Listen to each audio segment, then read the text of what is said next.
করছিস খোকা? কিছু না মা, কিছু বলবে?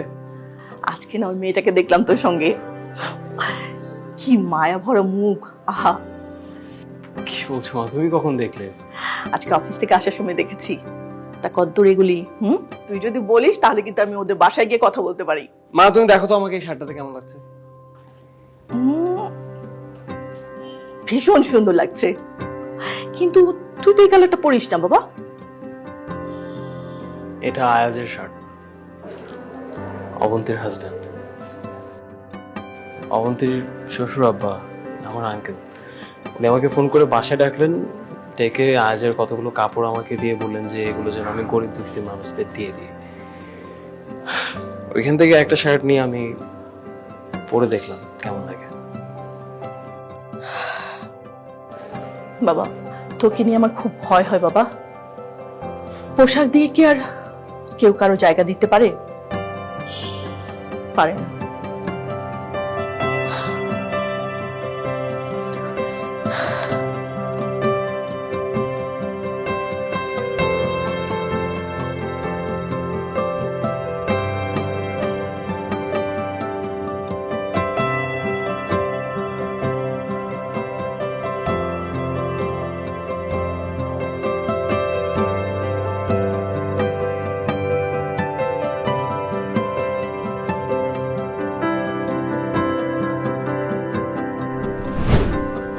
খুলবো না, খুলবো? মজা করো না আমার সাথে। আগে আমি দেখি কেমন লাগছে তোমাকে। ওহ হ্যাঁ, খুলো খুলো খুলো খুলো খুলো খুলো। ওয়াও, কেমন লাগছে তোমার? একদম। এখনই পরবো? না, দেখি দেখি তোমার তোমার পারফিউমের গন্ধ এখানে চলে আসলো কিভাবে এখন? এত পারফিউম দেওয়া লাগে কি?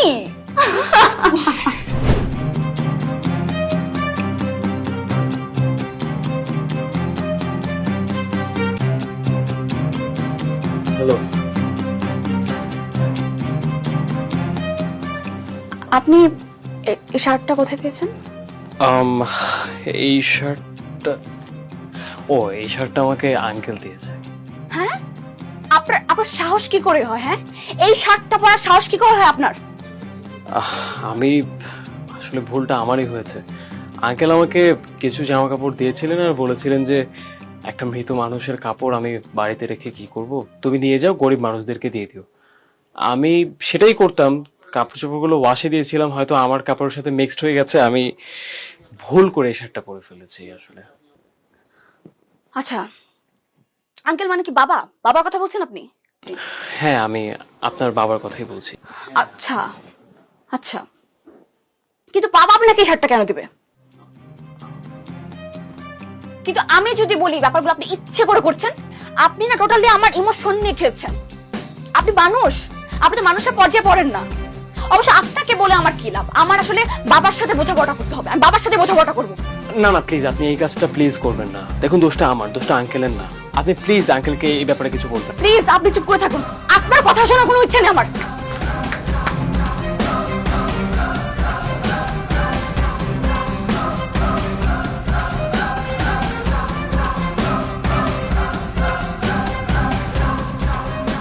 কি ব্যাপার মা, তুমি না বাইরে গিয়েছিলে?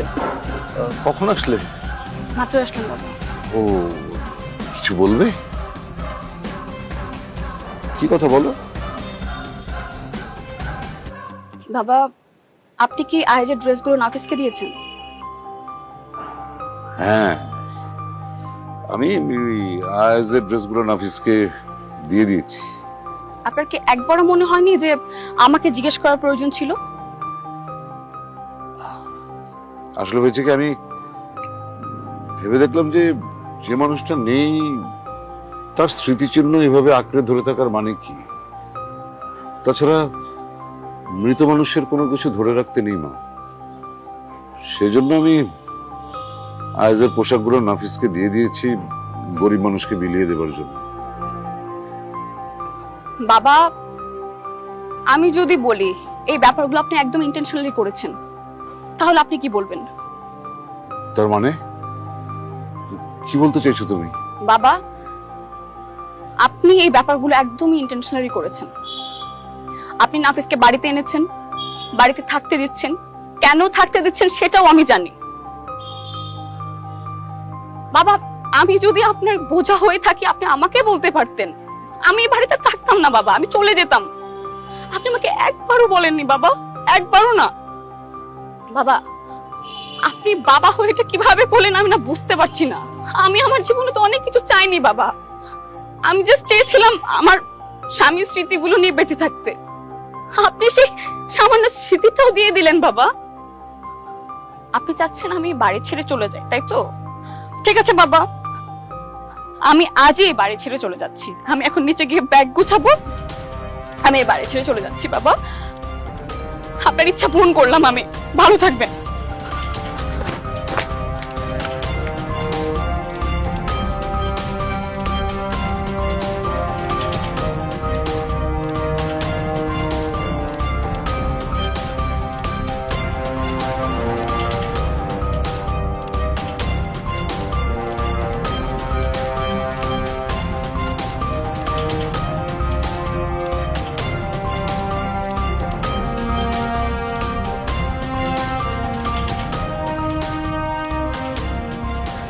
এক্সকিউজ মি ভাই, আপনার ডক্টর সাহেব কোথায় বলতে পারেন?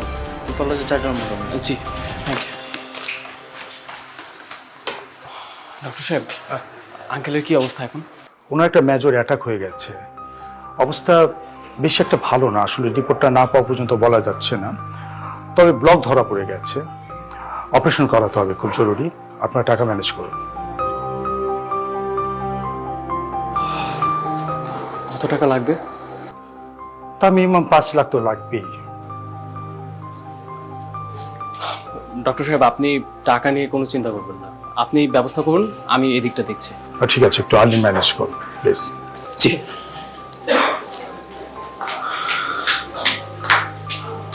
কিন্তু এতগুলো টাকা এখন কোথায় পাবো? প্লিজ আপনি কোনো চিন্তা করবেন না, আমি দেখছি, আমাকে একটু সময় দিন।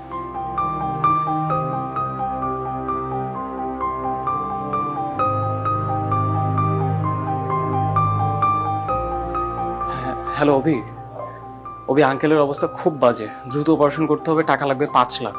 আমার কাছে ক্যাশ নেই, তোর কাছে যদি ক্যাশ থাকে আমাকে একটু দে, আজকে তো ব্যাংক বন্ধ, ব্যাংকটা খুললে আমি তোকে ব্যাক করে দেবো। ওকে দোস্ত, থ্যাংক ইউ।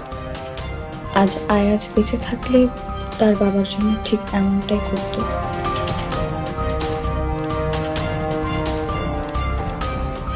চিন্তার আর কোনো কারণ নেই, টাকার ব্যবস্থা হয়ে গেছে, আর কোনো চিন্তা নেই। আচ্ছা, আপনার কি রেডি? হ্যাঁ, আমরা ready। আচ্ছা ওকে, এই আমার এইখানে আপনাদের একটা বন্ডসই লাগবে। বনসই? ঘাবড়ানোর কিছুই নেই, মানে এটা আসলে আমাদের একটা ফর্মালিটিস, মানে সমস্ত গার্জিয়ানের কাছ থেকে আমরা একটা বন্ডসই নিয়ে রাখি। ওকে, এইখানে আমাকে একটু সই দিন। এই যে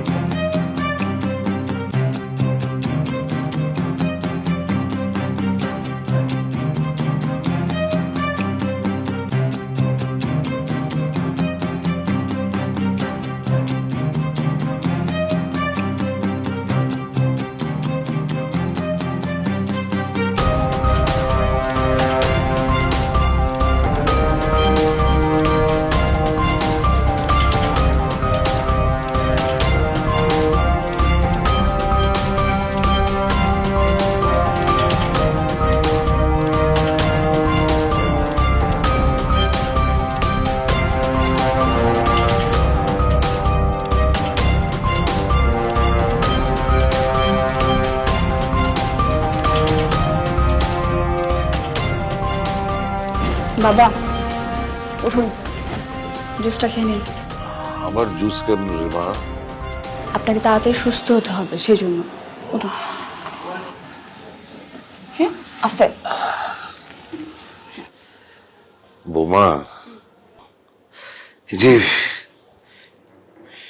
এই নাফিস ছেলেটা না থাকলে কি হতো বলো তো?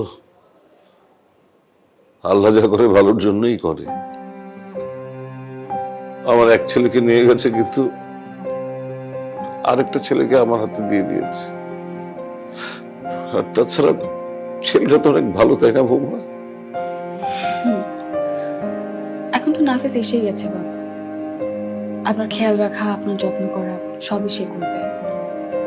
আমার মনে হয় এই বাড়ি থেকে এখন আমার ছুটি নেওয়া উচিত, আমি ছুটি নিতে চাই। তুমি কি চলে যাবে বাবা? হ্যাঁ বাবা, তাছাড়া আমারও তো একটা জীবন আছে, তাই না? সবার জন্য সবকিছু থেমে থাকে না বাবা। আপনি ভালো থাকবেন।